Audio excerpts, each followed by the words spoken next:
Rav Nosson, Rabbi Nachman's disciple, put together prayers based on the lessons of Rabbi Nachman's Likutei Moran, called in Hebrew Likutei Tfilot, and they've been translated in English as the 50th Gate. How these prayers came out is simply Rav Nosson wrote these prayers for himself. He would learn a lesson in Rabbi Nachman's Likutei Moran, and after learning the lesson, he would, this is the tradition as it goes, this is as I heard it, he would just take the quill and the inkwell, and he would start crying to Hashem, and the words would just come flowing out. The words of the prayer that he composed would just come flowing from his hand, from his heart, and he fully expressed himself as anyone can see when saying these unbelievable prayers. Not everybody accepted these prayers when they were printed in the early 1820s, when Rav Nosson first printed parts of these prayers.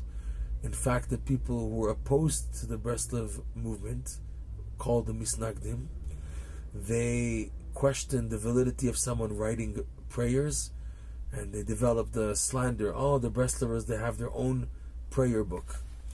And one of the arguments also that they used is they said like this, that in the prayers, several of the prayers found in this book, Likutei Tfilot, Rav Nosson asks Hashem, please give me faith. Let me have faith. You have many, many prayers in Rav Nosson's Likutei Tfilot where he talks about asking Hashem to give me simple faith. So the opposition, the Misnagdim, they took this to understand, look at Rav Nosson. He is, God forbid to say this, an epicurus, an atheist. Proof is, he's asking Hashem for faith. How can he ask for Hashem for faith? That means he doesn't have faith, and therefore that means he's an atheist, because he's asking for faith. That means he doesn't have faith. Why are you asking for faith? It's obvious every Jew has faith. What are you asking for faith? This is one of the main arguments against the Breslover Hasidim, against Rav Nosson's prayers. So the question is, in a sense, it's true. How could you ask for faith, Rav Nosson? These were personal prayers that you wrote for yourself, and then you changed the format that it can be for public usage. How, Rav Nosson, could you ask for emunah? What's going on? You don't have emunah? So this is something very deep. The closer you get to Hashem, the farther you feel. And that is the indicator that you are getting closer to Hashem. The beauty of Judaism is the greater you become, the more small and tiny and weeny and pincy do you begin to feel vis-a-vis in relationship to Hashem. And that is a good sign. As opposed to feeling big because you are big. I'm greater, I'm more knowledgeable, I'm more learned, I have more good deeds and everything, and you feel that it's pumping you up and blowing you up, you're on the wrong track. If now it develops in you a haughty feeling that you are somebody, then that is the proof that you're not at all close.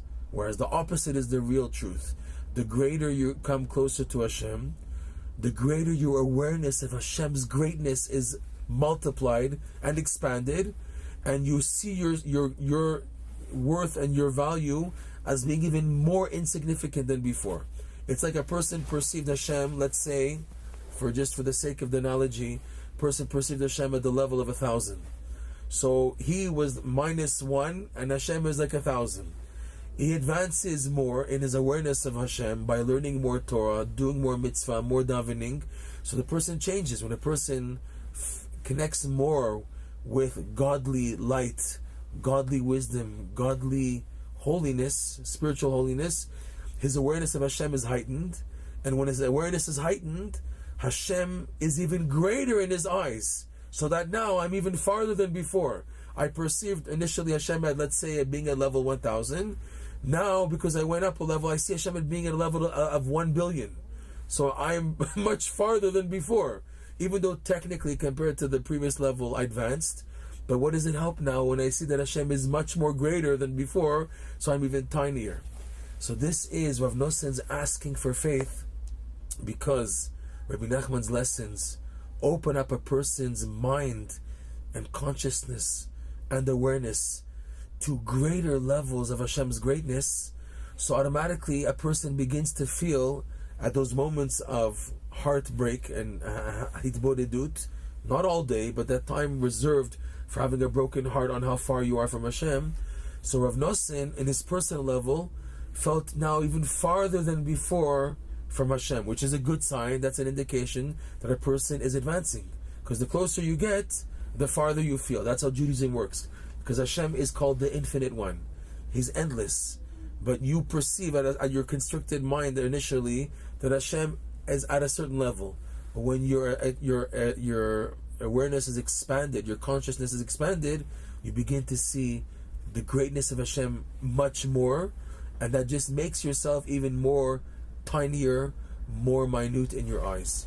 And this explains Rav Nosson's asking for faith in the prayers, because even though a person can have faith, but there's endless levels of faith commensurate to how much you believe the greatness of Hashem. If your awareness of Hashem is heightened, so you feel tiny and you feel like the emunah you have is nothing compared now to the new level of revelation of Hashem's greatness. And this is the sign that a person's on the right track. And like we said, this is how Rav Nosson was able to even ask for things which are so basic, like faith, and to even ask for those items.